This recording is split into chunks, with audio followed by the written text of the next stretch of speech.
Bismillahirrahmanirrahim. Alhamdulillahi rabbil alamin.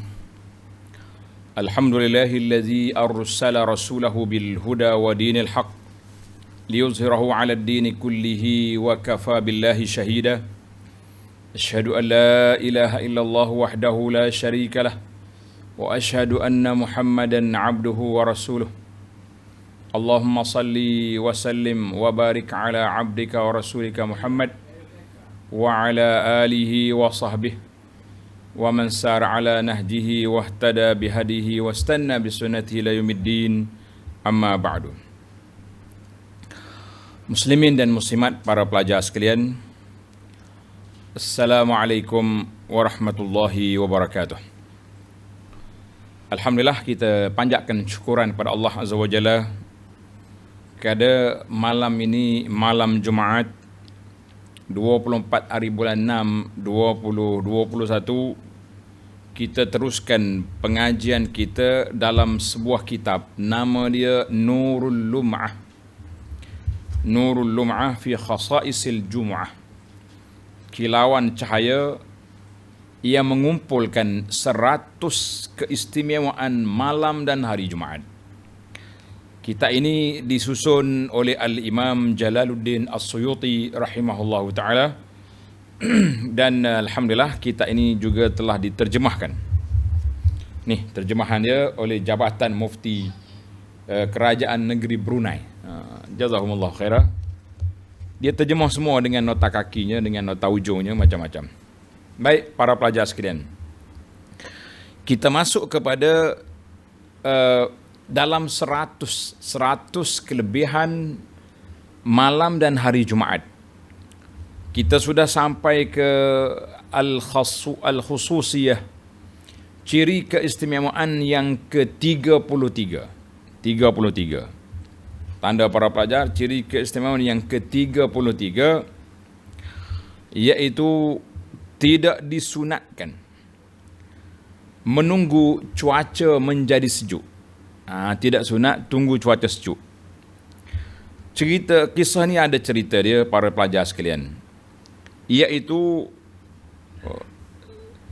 tengok dalam kitab, adalah tidak disunatkan menunggu sehingga cuaca menjadi sejuk untuk menunaikan solat Jumaat pada musim panas. Kalau musim sejuk memang dia sejuk dah. Kita duk bincang tentang musim panas. Tidak seperti hari-hari lain. Kalau hari lain musim panas, Nabi suruh sejukkan dulu. Al-Imam Al-Bukhari meriwayatkan daripada Anas radhiyallahu anhu, kana an-nabiy sallallahu alaihi wasallam idza ishtadda al-harru abrada bis-salati bighairi al-jumu'ah. Maksudnya Nabi sallallahu alaihi wasallam sering menunggu cuaca sejuk untuk menunaikan sembahyang apabila cuaca bersangatan panas, melainkan pada hari Jumaat. Dalam hadis kita ini, Imam Suyuti kata melainkan pada hari Jumaat. Maka para jemaah sekalian, kita kena ingatlah musim panas. Bila musim panas, Nabi kita sallallahu alaihi wasallam dia lewatkan sikit solat zuhur. Kan zuhur ni tak ada bayang ni sikit lah. Jadi dia lewatkan sikit, sekurang-kurangnya orang nak keluar dari rumah, nak pergi solat zuhur tu ada bayang. Maka dalam hadis ini mengatakan kecuali hari Jumaat. Hari Jumaat. Cuma hadis ini dibincangkan oleh muhakkik. Muhakkik kata al-hadis dalam Bukhari berbeza dengan apa yang disebut oleh Imam Suyuti di sini. Tengok dalam hadis, dari hadis Anas juga, kana Nabi sallallahu alaihi wasallam idza ishtadda al-bard bakkara bis-salah. Apabila cuaca terlalu sejuk, Nabi cepatkan solat. Bukan cepat tu tak masuk waktu tu cepat. Wa idza ishtadda al-har abrada bis-salah. Apabila bersangatan panas, Nabi kita tunggu sejuk sedikit dia punya cuaca, yakni al-jumu'ah. Tengok lafaz dalam Sahih Bukhari, dalam nuskhah yang ada sekarang ini berbeza dengan nuskhah Imam Suyuti. Suyuti kata bighairil jum'ah. Itu hari lain pada hari Jumaat, tapi hari Jumaat dipercepatkan. Dalam Bukhari kata ya'ni al-Jum'ah. Hadha nassul hadis mukhalifu tamaman lima zakarahul muallif. Baiklah. Wallahu alam, itu perbincangan panjang. Kalau kita nak tengok, dibahaskan oleh Imam Suyuti dalam kitabnya Fathul Bari. Yang pentingnya para pelajar sekalian, untuk kita di Malaysia ni tak adalah panah tak panah lebih kurang ya kan. Lebih kurang ya. Berapa darjah je beza. Alhamdulillah. Yang pentingnya kita berpindah kepada al-khususiyah. Khususiyah yang ke-34, ta'khirul ghada wal qaylulah anha. Melambatkan makan dan tidur qaylulah.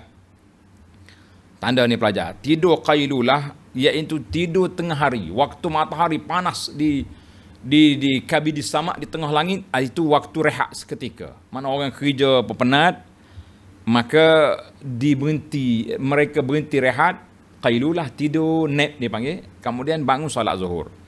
Tapi hari Jumaat kita tukar jadual. Makan tengah hari selepas Jumaat, tidur qaylulah juga selepas Jumaat. Akhraj asy-Syaikhan an Sahl bin Sa'd. Al-Imam Al-Bukhari meriwayat daripada sahabat Sahal bin Sa'ad radhiyallahu anhu, ma kunna naqil, dia kata apa? Kami tidak tidur tengah hari, tidur siang, tidur qaylulah, wala nataghadda, dan kami juga tidak makan tengah hari, lunch, illa ba'dal Jum'ah, kecuali setelah selesai solat Jumaat. Bila selesai solat Jumaat baru kami makan, kemudian baru kami tidur. Sebab sahabat ni pergi awal masjid, yang duk pergi lambat, berebut dengan orang-orang lain tu. Zaman kita ni kan, zaman kita zaman mana pun, maknanya begitulah keadaan. Hadis yang kedua, Al-Imam Al-Bukhari juga meriwayatkan daripada Sahal, kunna nusalli ma'an Nabi sallallahu alaihi wasallam al-Jum'ah thumma takun al-qailah. Ni kami solat Jumaat dulu bersama Nabi sallallahu alaihi wasallam, kemudian barulah kami tidur rehat tengah hari. Artinya hari Jumaat bukan tidur awal, tidur selepas Jumaat. Awal kena pergi masjid. Hadis ini dalam Bukhari, fi babil Jum'ah, fi kitabil Jum'ah, bab al-qailah ba'dal Jum'ah. Jelaslah. Imam Bukhari telah bawa bab dia, tidur selepas solat Jumaat, tidur siang, tidur rehat. Ada lagi riwayat Sa'id bin Mansur daripada Muhammad bin Sirin rahimahullahu ta'ala. Muhammad bin Sirin ini terkenal dengan seorang ulama yang warak. Dia kata, qala kana yakrahu an-naum qabla al-Jum'ah. Muhammad bin Sirin, dia ni sangat tak suka dengan orang yang tidur sebelum Jumaat. Marah dia. Yakrah ni maknanya tak sukalah, tak bagus, larang. Dan dikatakan bahawa ada pendapat yang menyebutnya sebagai sangat makruh. Dia kata apa? Qaulan syadidan, maknanya perkataan yang berat. Mu jangan tidur belum Jumaat. Orang pergi masjid, kau tidur, apa benda ni? Mereka itu berkata, ulama itu kata apa? Bandingannya adalah umpama sepasukan tentera yang menemui kegagalan. Adakah engkau tahu apa yang mereka gagal? Mereka kesemuanya tidak mendapat apa-apa pun. Jadi tentera kalau dia pergi serang hendak kafir, tak dapat apa-apa. Maknanya kafir pun tak kalah.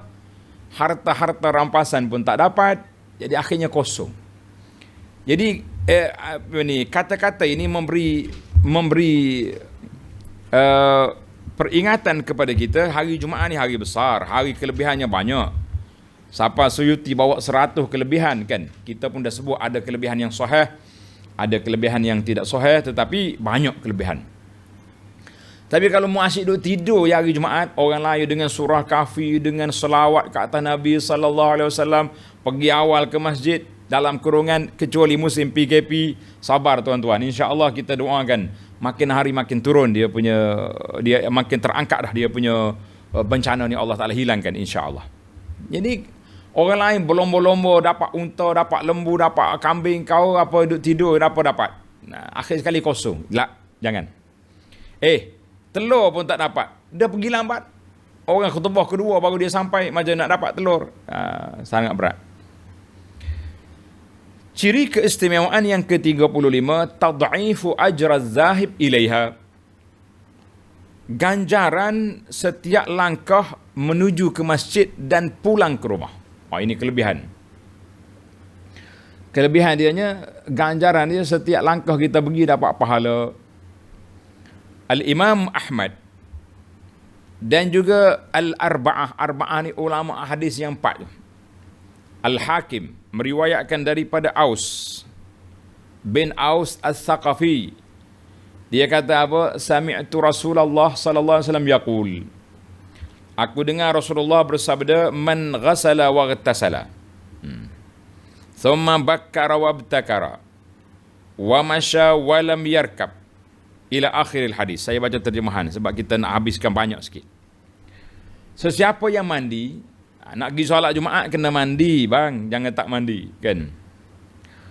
Kemudian dia keluar awal-awal, lalu berjalan dan tidak menaiki kenderaan. Kalau rumah dia tak jauh sangat, jalan kaki, jangan naik kenderaan menuju solat Jumaat.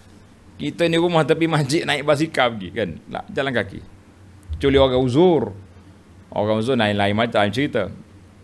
Dan bila sampai ke masjid, duduk berhampiran dengan imam, mendengar khutbah tanpa melakukan perkara sia-sia. Apa dia perkara sia-sia? Bercakap-cakap waktu orang khutbah, atau main-main anak batu. Zaman kita hari ni main handphone. Tak nak bawa handphone kan, takut ada emergency. Lepas solat Jumaat kan, isteri pesan suruh beli lauk ke apa kan. Bawa kan ni bala apa pula ni, dia punya ujian banyak pula. Kalau itu sifat dia, maka bagi setiap langkah dia pergi, ganjaran amal setahun. Allahu Akbar. Bikulli khatwah amal sanah. Amalan setahun, iaitu ganjaran puasa dan solatnya. Allahu Akbar. Puasa dia dengan solat dia, kelebihan orang yang berjalan pergi awal ke masjid pada hari Jumaat. Hadzal hadis rawahu Abu Dawud wa Tirmizi wa Ahmad wa Nasa'i. Kata di muhakkik, sanaduhu sahih. Muhakkik kata sanad dia baik. Kita pergi pada hadis yang kedua dalam kitab ini. Al-Imam Suyuti kata, wa akhraja Ahmad bisanadin sahih nahwahu an Ibn Umar. Imam Ahmad juga meriwayatkan dengan sanad yang sahih seumpama hadis yang kita baca tadi. Hadis Aus tadi. Dan riwayat lain pula, Ahmad wa akhraja Humaid bin Zanjawih. Dalam kitabnya Fadailul A'mal daripada Yahya bin Yahya Al-Ghassani, apa dia kata? Diriwayatkan Nabi bersabda, masyuka ilal masjidi wa ansirafuka ila ahlika fil ajri sawa. Dia kata apa? Kamu berjalan pergi ke masjid dan balik ke rumah kamu fil ajri sawa, sama ya pahala dia pergi balik. Allahu Akbar. Cuma hadis ni kata apa? Yahya bin Yahya, rawi dia tu Al-Ghassani, arsalahu. Dia beriwayat secara mursal. Maka hadis ini dhaif. Baik, kita pergi lagi hadis. Apa yang ada kita kena baca. Cuma kita ni tengok penilaian yang dibuat oleh para ulama lah. Wa akhraja Sa'id bin Mansur nahwahu min mursal Zuhri. Wa Makhul wa Tabarani fil Awsat min hadisi Abi Bakr as-Siddiq fi hadis. Dia kata apa? Man wa idza akhadha fil masjid al-jum'ah kana lahu bi kulli khatwatin amal 20 sanah. Allahu Akbar. Sesiapa yang berjalan pergi ke masjid pada hari Jumaat, setiap langkah dia boleh pahala 20 tahun. Dia boleh pahala berapa tahun? 20 tahun dia punya pahala. Cuma kata di Imam Suyuti wasanaduhu dhaif. Dalam hal ni Imam Suyuti sendiri yang hukum dia kata dhaif. Baik, kita berpindah kepada kelebihan yang ke-36. Kelebihan yang ke-36, laha azanan. Solat Jumaat ada dua azan, dua kali azan. Walaysa dhalika li salati ghairiha illa subh. Solat lain tak boleh azan dua kali kecuali subuh. Subuh ada dua kali. Satu kali sekali sebelum masuk waktu,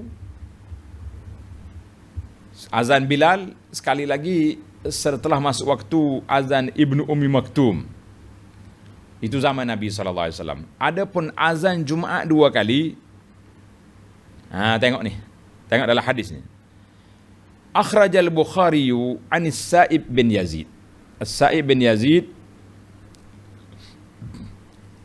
berkata, kana nida yaumul Jum'ah, azan pada hari Jumaat di awal-awal, peringkat awal tu bila? Zaman Nabi SAW. Zaman Sayyidina Abu Bakar, zaman Sayyidina Umar, sudah berapa tahun? Zaman Nabi di Madinah 10 tahun. Abu Bakar 2, Sayyidina Umar 10. Jadi 20 tahun lebih. Azannya sekali saja. Bila Nabi naik mimbar, bagi salam, baru azan. Zaman Sayyidina Abu Bakar sama. Zaman Sayyidina Umar 10 tahun merintah sama. Falamma kana Uthman, pada zaman pemerintahan Sayyidina Uthman, wa kathuran nas, orang dah mula ramai, di kalangan tabi'in yang ramai, orang baru masuk Islam pun ramai. Kan zaman Sayyidina Umar pemerintahan sudah luas, maka mereka lambat ke masjid.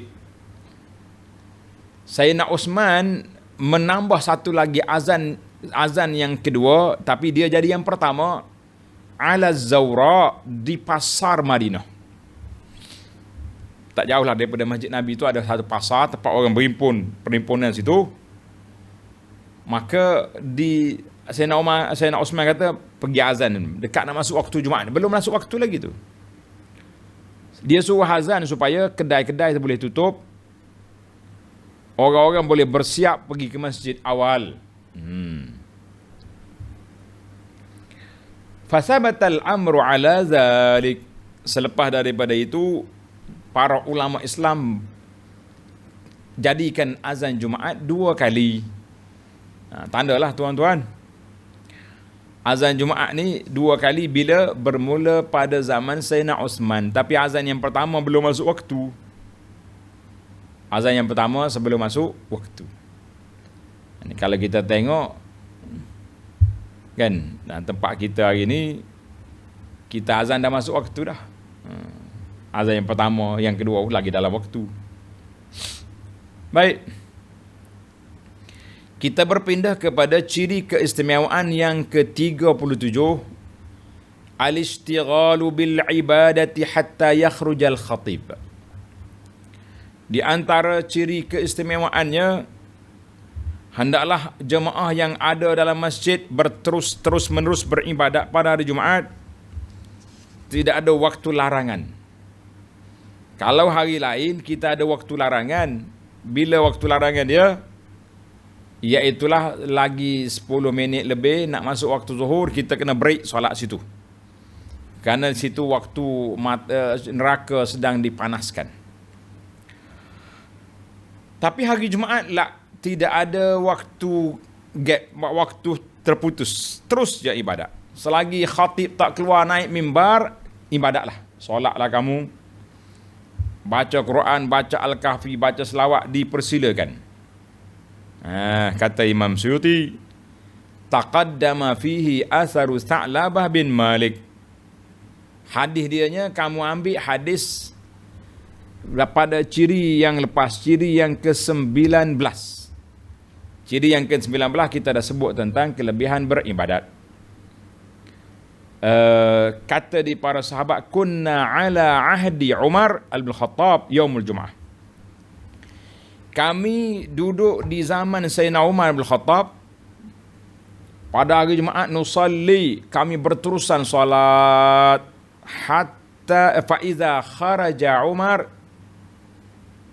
apabila Sayyidina Umar keluar berkhutbah, fa idza takallama sakatna. Bila Umar bercakap, kami pun diam. Jadi waktu Umar mari tu kita boleh cakap lagi, tanya-tanya khabar. Bila dia naik mimbar, dia bercakap khutbah, maka ketika itu kita pun diam, tak boleh cakap dah lah. Bila kita sibuk beribadat pada hari Jumaat, jangan sibuk dengan benda-benda lain. Kalau kita sibuk dengan benda lain, kita lah jadinya. Macam kita hari ni, sibuk lorak tak tahu kalu, kan? Baik, ciri keistimewaan 38. Ini tajuk yang selalu kita sebut. Ingat Jumaat, ingat baca Al-Kahfi. Qira'atu Al-Kahf. Pada hari Jumaat, malam Jumaat, kita baca surah Al-Kahfi. Baca sekali lah, sama ada malam atau siang. Mana dalil? Akhrajal Hakim wal Baihaqi an Abi Sa'idin al-Khudri radhiyallahu anhu anin Nabi sallallahu alaihi wasallam qala. Abu Sa'id al-Khudri meriwayatkan Nabi kita bersabda, tanda tuan-tuan ini hadis dia. Biasa kita duduk kempen je, ingat Jumaat, ingat Kahfi, ingat Jumaat, ingat selawat, ingat Jumaat, ingat Al-Kahfi mencerahkan hati. Ini dalil. Man qara'a surat Al-Kahfi yaumal jumu'ati adha'a lahu minan nuri ma bainal jumu'ataini. Sesiapa yang membaca surah Al-Kahfi pada hari Jumaat. Baca tuan-tuan, jangan tak baca. Kan? Dia akan mendapat cahaya hatinya, Allah Ta'ala cerahkan sepanjang masa di antara dua Jumaat. Sepanjang dua Jumaat itu, hati kita cerah insya-Allah.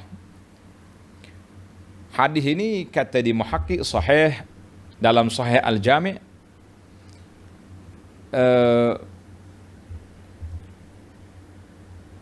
Hadis yang lain pula, wa akhraja Sa'id bin Mansur mauqufan. Ada Sa'id Mansur meriwayatkan daripada sahabat dengan lafaz adha'a lahu ma bainahu wa baina baitil atiq. Mana ini daripada kata-kata Abu Sa'id Al-Khudri. Itu dia panggil mauquf, dia tak angkatkan Nabi sallallahu alaihi wasallam. Siapa dia baca Al-Kahfi pada hari Jumaat, dia akan mendapat cahaya di antara tempatnya dengan Kaabah. Masya Allah, cahaya kita sini sampai ke Mekah. Hazal hadis rawahu Al-Baihaqi fi Syu'abil Iman an Sa'id an Abi Sa'id Al-Khudri. Lihat dalam kitab Sahih Al-Jami' As-Saghir. Baik. Ada lagi riwayat daripada Khalid bin Ma'dan. Khalid bin Ma'dan meriwayatkan dikeluar oleh Sa'id bin Mansur, sesiapa yang membaca surah Al-Kahfi sebelum munculnya imam pada hari Jumaat. Lain sikit dia ni. Siapa dia baca surah Kahfi sebelum imam keluar khutbah. Sebelum munculnya imam pada hari Jumaat, dia akan mendapat kafarah dosanya, di antaranya dengan Jumaat itu dan cahayanya sampai ke Kaabah. Sampai ke Kaabah. Jadi kita cukuplah hadis-hadis yang sahih atas diladakan. Ibnu Mardawai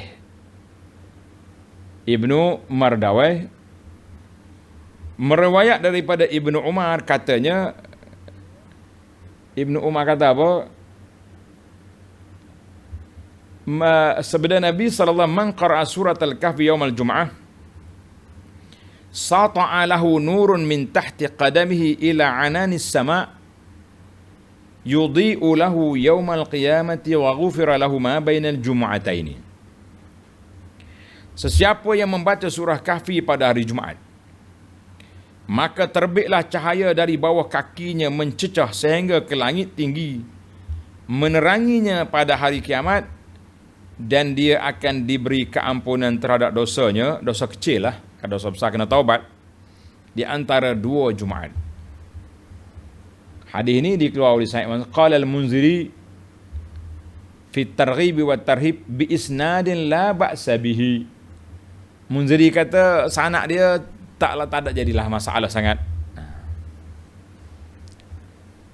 Hadis yang terakhir, wa akhraja ad-Diya al-Maqdisi dalam kitabnya Al-Ahadits Al-Mukhtarah an Ali radhiyallahu anhu, qala Rasulullah sallallahu alaihi wasallam man qara'a al-Kahf yaum al-Jum'ah fa huwa ma'sumun ila 8 ayyam. Siapa dia baca surah Kahfi pada hari Jumaat, fahuwa ma'sum, maka dia terpelihara daripada diganggu oleh syaitan, oleh apa-apa. Sampai ke 8 hari. Maknanya sampai Jumaat depan, sampai hari Sabtu. Kita 8 hari lah kan. Jumaat tu 8 hari. 8 hari cahaya. Wa in kharajad dajjal, kalau Dajjal mari usima minhu, dia dipelihara daripada Dajjal. Kita ingat ni kena baca Kahfi, siapa takut ke Dajjal. Kata di muhakkik dia, fi sanadihi Abdullah bin Mus'ab dha'afahu Ibn Ma'in. Mana hadis yang terakhir ni rawi dia tu lemah.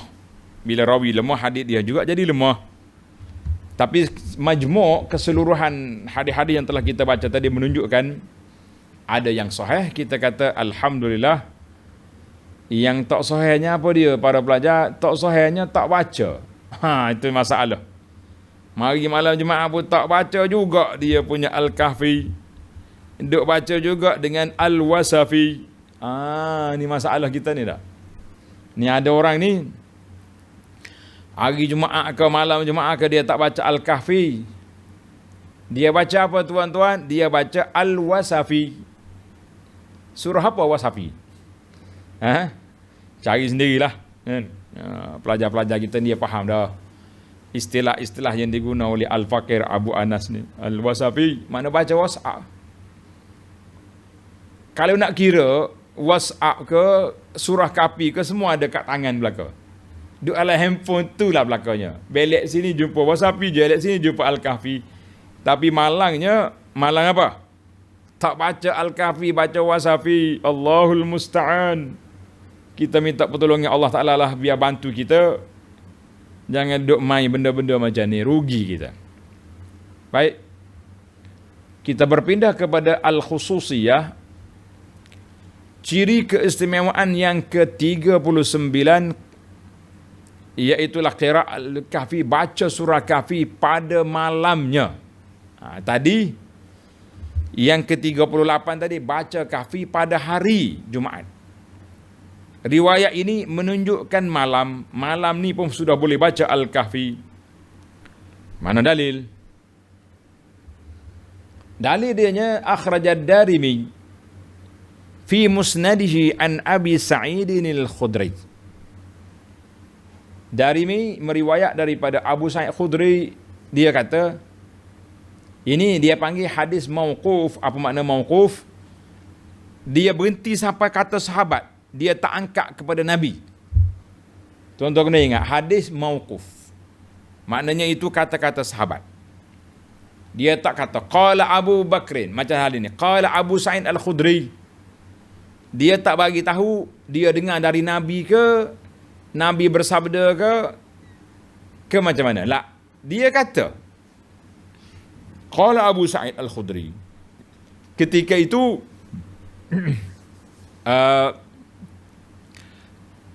jadi hadis mauquf.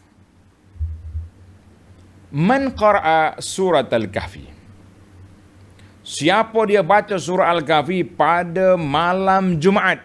Malam ni kita baca surah Kahfi. Adha'alahu minan nur fi ma bainahu wa bainal baitil atiq. Maka dia akan mendapat cahayanya di antara tempatnya sampai ke Kaabah. Jadi asar ini, kata-kata Ibnu Mas'ud ini diriwayat oleh Imam Darimi dalam sunan dia dan orang lain lagi lah. Dia kata mauquf. Alhamdulillah. Setengah ulama kata mauquf. Tapi oleh kerana dia tak boleh guna otak, boleh jadi dia dengar dari Nabi sallallahu alaihi wasallam, cuma Abu Sa'id tak angkatkan.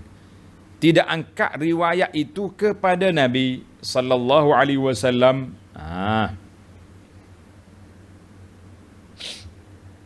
Baik para pelajar, ingat dah kita baca surah Kahf. Timbul lagi soalan, nak baca berapa kali?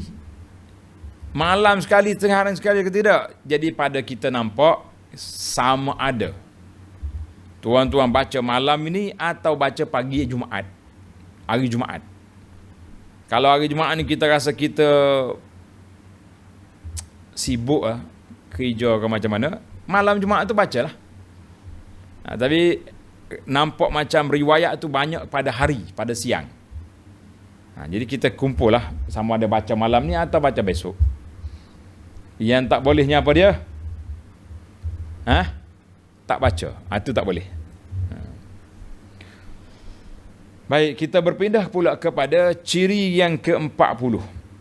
Ciri keistimewaan 40. Qira'at al-ikhlas wal mu'awwidhataini wal fatihah ba'daha. Ni dalam kitab kita ni banyak ni. Dalam kitab-kitab yang kita belajar kan. Kelebih hari Jumaat. Kitab-kitab yang diajar menyebut bacaan ini. Apa dia baca? Baca surah Ikhlas, Qul huwallahu ahad sampai sudah. Al-mu'awwidhataini, dua doa, dua surah pelindungan. Qul a'udzu bil falaq, Qul a'udzu rabbin nas. Dan Al-Fatihah. Maknanya kita kena baca 4 surah. Qul hu 3 kali, Qul a'udzu dan Al-Fatihah. Berapa kali nak baca? Tengok dalam hadis. Hadis ni dhaif, hadis ni tak sahih. Kerana itulah kita tidak kempen sangat. Kalau hadis sahih kita buat poster kempen awal-awal lagi tuan-tuan. Kena baca. Tapi kalau nak baca, bacalah. Riwayat daripada akhraja Abu Ubaid wa Ibn ad-Daris fi Fadailil Quran an Asma' binti Abi Bakr. Dua orang sahabat ni, Abu Ubaid dengan Ibn ad-Daris, di dalam kitab Fadailil Quran daripada Sayyidah Asma' binti Abi Bakar. Asma' anak pada Sayyidina Abu Bakar, isteri kepada Az-Zubair Ibn al-Awwam, salah seorang daripada 10 orang yang dijamin masuk syurga, bukan orang sembarangan. Anak Sayyidina Abu Bakar, kakak ipar Nabi, besar dia punya pangkat. Apa dia kata? Qalat, Asma' kata, man sallal Jum'ah, siapa dia solat Jumaat, kemudian dia baca Qul huwallahu ahad, Qul a'udzu rabbil falaq, Qul a'udzu rabbin nas dan Al-Fatihah 7 kali. Semua 7 kali. Maka dia akan dipelihara semenjak daripada majlisnya itu sehinggalah ke majlis yang seumpamanya pada hari Jumaat berikutnya. Seminggu dia dijaga. Dia kata dijaga seminggu. Itu kata-kata Asma'. Sa'id bin Mansur telah mentakhrikkannya daripada Makhul, katanya. Siapa dia baca? Bacanya 7 kali ni. Maka dia ada tambahan ni, qabla an yatakallama, sebelum dia bercakap. Selepas bagi salam Jumaat dia baca 7 kali. Jangan bercakap dengan orang, jangan duk tanya tu tanya ni, bercakap dulu diam gitu. Jangan bergerak. Apa dia dapat? Menascaya dihapuskan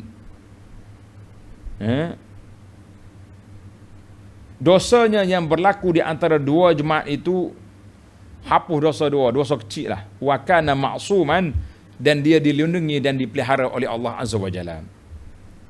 Tanda tuan-tuan, hadis ini sanad dia dhaif, dha'afahu al-Hafiz.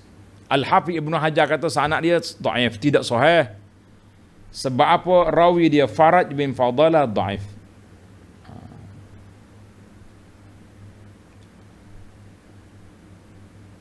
Jadi hadis ini ada, cuma sanad dia tidak kuat. Ada lagi macam-macam lagi orang lain. Dia tambah lagi dengan bacaan zikir-zikir, syair-syair kan. Oh, ada syair lagi. Ilahi lastalil firdausi ahla tu semua kali. Maka kita kata itu langsung tidak disandar kepada sahabat, tidak disandar kepada ulama-ulama yang besar di kalangan salafus salih, tapi ada ulama kemudian lah dia kata siapa dia baca hari Jumaat zikir syair ni mendapat kelebihan sekian-sekian. Cuma kita kata yang disandar kepada Abu Sa'id Khudri, yang disandar kepada siapa tadi, Muawwizat yang 3 tadi, daripada Asma' bin Abi Bakar pun itu pun tidak sahih. Apalagi kalau kita nak ambil syair-syair yang disusun oleh ulama kemudian kita meletakkan kelebihan yang besar-besar. Kita kata para jemaah sekalian, berpada-padalah kita dalam ibadat dengan apa yang ditinggalkan, yang diajar oleh Nabi sallallahu alaihi wasallam. Besar kelebihan tu. Kalau saya baca ramai orang minat pula ni. Kan dia kata kelebihan dia nya boleh, tapi kalau kita baca pun benda tak sahih, kenapa kita nak baca kan? Baiklah para jemaah sekalian, saya pindah kepada ciri keistimewaan yang ke 41. Ada satu lagi riwayat tertinggal tadi. Wa akhraja Humaid bin Zanjawih. Dalam kitabnya Fadailul Amal Ani bin Syihab, dia kata, man qara'a, siapa dia baca tadilah, baca qul huwallahu ahad, baca 2 muawwizat selepas solat Jumaat ketika imam bagi salam, sebelum dia bercakap 7 kali, kana madmunan wa huwa wa mal wa waladuhu fil jum'ah, maka Allah dia jamin, Allah Ta'ala jaga dia sampai Jumaat yang akan datang. Jadi semua riwayat-riwayat itu tidak sahih daripada Nabi sallallahu alaihi wasallam. Ada riwayat daripada sahabat, ada riwayat daripada ulama-ulama yang kemudian. Wallahu alam. Jadi baiklah para pelajar sekalian, saya sebut dah tadi, kita cukuplah dengan kita zikir, jangan tinggal. Ini ada setengah orang ni zikir ilahi tak pernah tinggal setiap lepas solat Jumaat. Tapi zikir subhanallah 33 kali, alhamdulillah 33 yang Nabi ajar, dia tinggal. Para jemaah sekalian, eloknya kalau nak baca yang lain-lain, baca yang sahih dulu. Habis tu rasa tak cukup lagi, kita nak tambah dengan muawwizat, dipersilakan kan. Dia kata, ramai orang kata hadis dhaif bukan palsu. Dah kita kata tidak palsu, bolehlah kita buat, tapi kekalkan yang asal, kekalkan yang sahih, yang betul-betul Nabi kita laksanakan setiap lepas solat. Itu jangan tinggal yang tu. Ni kita pergi tinggal hak Nabi, pergi ambil hak lain, rugi. Baik para jemaah sekalian, kita pergi kepada ciri keistimewaan yang ke-41, iaitulah baca qul ya ayyuhal kafirun dan Ikhlas, surah Ikhlas, surah qul huwallahu ahad pada maghrib, solat maghrib malam Jumaat. Macam mana pula hadis ni? Akhrajal Baihaqi fi sunanihi an Jabir bin Samurah qala. Jabir bin Samurah ni sahabat, dia kata Nabi sallallahu alaihi wasallam baca solat maghrib malam Jumaat qul ya ayyuhal kafirun dengan qul huwallahu ahad. Dia baca solat Isya, pada solat Isya malam Jumaat surah Al-Jumu'ah dengan surah Al-Munafiqun. Bagaimana dengan sanad dia? Dalam sanad hadis ini nama dia Sa'id bin Simak matruk. Mana matruk ni berat sikitlah dia punya penilaian kalau kita nak hadis dia tu berat. Kerana itu tidak sahih, dan sebahagian ulama mengatakan hadis ini dhaifun jiddan, terlalu lemah. Kita bacalah surah-surah yang kita nak baca, tak payah terikat dengan surah inilah. Kalau kita nak baca surah Jumaat kerana malam Jumaat, boleh je. Tapi nak sandarkan ini amalan Nabi, jangan. Itu berbeza di antara surah apa pun kita nak baca dalam solat, dipersilakan, tak ada larangan. Termasuklah surah Tabbat Yada Abi Lahabin. Ada orang kata tak boleh baca surah Tabbat Yada, ini menghina pak saudara Nabi. Kita kata dia sendiri telah menghinakan diri dia, kenapa dia tak beriman dengan anak saudara dia? dia khianat ke Nabi, dia lawan Nabi. Bacalah tuan-tuan, jangan duk takut. Baik, yang sahihnya macam mana? Yang sahihnya kita baca, ciri keistimewaan lagi, baca surah Al-Jum'ah dan Al-Munafiqin fi Isya. Pula dah. Isya pada malam Jumaat. Tadi baca surah Al-Ikhlas kan. Ia ni pun ada masalah juga dia punya kedudukannya. Baiklah. Yang Nabi kita sahih, Nabi kita baca surah Al-Jumaat tu pada solat Jumaat. Bukan malam tu, bukan malam Jumaat. Dia kena bezalah, jangan duk tukar tepat.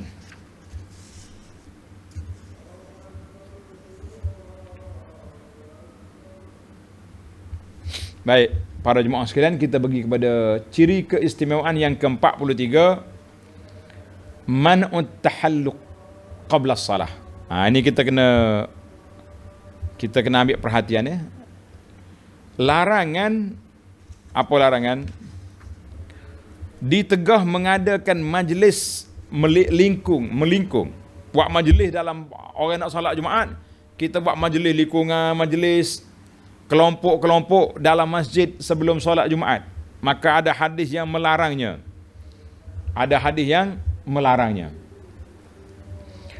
Akhraja Abu Daud min tariqi Amr bin Shu'aib an abihi an jaddihi, bahawa Nabi kita sallallahu alaihi wasallam naha anit tahalluqi qabla salah yaumul Jumaah. Nabi kita sallallahu alaihi wasallam larang mengadakan majlis ilmu tazkirah sebelum solat Jumaat. Jadi ada larangan sini. Hadis ini rawahu Abu Daud wa An-Nasa'i dan lain-lain lagi dengan sanad yang hasan. Macam mana banyak masjid kita ni ada tazkirah belum Jumaat. Sebab itulah saya sendiri taradud orang panggil, rasa tak berapa nak buat tazkirah sebelum Jumaat. Cuma Pak Imam kata belum Jumaat lah, nak suruh orang datang awal. Kita bagi tazkirah dulu. Kalau tidak mereka datang, orang imam dah naik mimbar, baru dia orang masuk masjid dan sebagainya, kita mengatakan itu tidaklah tidak hujahnya kita kerah orang bagi sedaran kepada masyarakat biar dia mari awal sebelum imam masuk naik mimbar kan. Cuma Al-Imamul Baihaqi, tanda tuan-tuan, hadis ini boleh diterima sanad dia hasan, tapi kata Baihaqi rahimahullah, makruh mengadakan majlis ilmu dalam masjid apabila jemaah ramai sedangkan masjid itu kecil. Jadi kalau masjid kita kecil, bila kita ada kuliah kat sini, orang lingkur ramai, jadi orang lain nak duduk, orang yang mari nak duduk solat tu sempit. Itu jadi makruh. Wa kana fihi, dan juga menjadi makruh sebab apa? Sebab menghalang orang nak solat. Baik. Itu huraian daripada Al-Imam Al-Hafiz Al-Baihaqi rahimahullahu ta'ala. Al-Baihaqi ni ulama besar dalam bidang hadis dan dia juga faqih Syafi'i, sehingga akan dikatakan orang lain berhutang budi dengan Imam Syafi'i illa Al-Baihaqi, kecuali Imam Baihaqi. Imam Syafi'i kena terhutang budi dengan dia. Sebab apa? Sebab dia banyak khidmat kepada nusus riwayat-riwayat Syafi'i dalam kitab dia. Dia tulis kitab Manaqibus Syafi'i 2 jilid, riwayat hidup Imam Syafi'i. Dia tulis kitab Ma'rifatus Sunan wal Athar, mengetahui sunnah-sunnah dan juga asar daripada sahabat. Besar kitab ni. Dia kumpul riwayat-riwayat pandangan Imam Syafi'i. Sebab tu dikatakan orang lain terhutang budi dengan Syafi'i, kecuali Syafi'i terhutang budi dengan Baihaqi. Maka di sini kita boleh simpulkan bahawa kalau sekiranya masjid luas, orang boleh solat sana sini, maka itu tidak makruh. Tapi kalau masjid sempit, mengganggu orang lain nak solat, maka itu yang dikatakan makruh. Baik. Sekarang ni kita tak halang orang solat. Sebab kawasan luas, orang boleh solat di sana di sini. Depan belakang semua boleh. Tetapi dengan kita menggunakan mikrofon yang besar, satu masjid, 2 tingkat semua dengar belakang. Orang nak bersembunyi di mana untuk dia solat? Maka di sini patutnya untuk diambil perhatian lah kepada AJK Masjid. Kalau kita nak buat juga majlis tazkirah sebelum Jumaat, eloknya apa? Kita kecilkan skop penggunaan mikrofon. Kita kata solat di ruang solat utama saja. Mikrofon bunyi kat sini je. Siapa nak dengar masuk. Siapa nak solat, solatlah. Banyakkan lagi di beranda, di kawasan ni di atas. Boleh kita solat. Jadi kena ada ruang lah supaya hadis ni walaupun ditakwilkan dengan sedemikian, tapi kita mengatakan larangan tu ada. Larangan itu tetap berlaku. Baiklah para jemaah sekalian, insya-Allah kita sambung lagi dalam siri yang akan datang. Kelebihan yang ke-44, al-khususiyah ar-rabi'atu wal-arba'un, kelebihan ciri yang ke-44 kita sambung dalam siri yang akan datang insya-Allah. Subhanakallahumma bihamdika asyhadu an la ilaha illa anta astaghfiruka wa atubu ilaik. Wa sallallahu ala nabiyyina Muhammadin wa ala alihi wa sahbihi ajma'in walhamdulillahi rabbil alamin. Wassalamu alaikum warahmatullahi wabarakatuh.